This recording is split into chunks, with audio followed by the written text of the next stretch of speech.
কাল আমাদের দুর্গাপুরে প্রাইম মিনিস্টার নরেন্দ্র মোদি এসেছিল। সেটার একটা মিনি ব্লগ। তোমরা সবাই কেমন আছো? আশা করি সবাই ভালো আছো। এখন চলে এসেছি বাসে। বাস থেকে নেমে গেছি। জামাইবাবু নেমে পড়ে বলছে, "জয় সিয়ারাম।" তো তোমরা সবাই মিলে একটা জয় সিয়ারামের কমেন্ট করে দাও।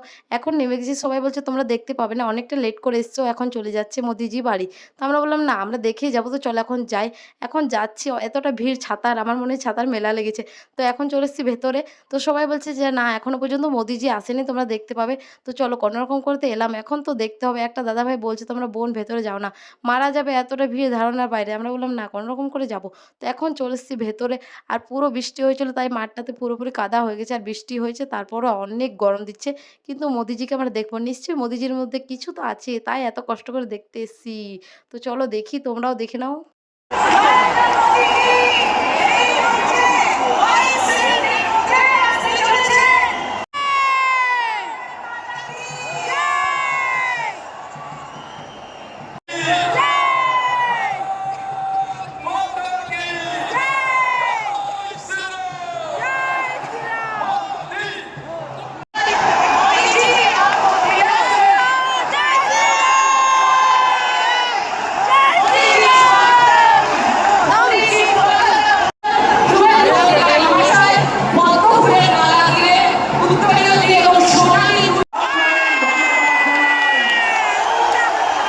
এখন মোদিজিকে দেখা কমপ্লিট হয়ে গেছে। এখন চলে যাব বাসের কাছে।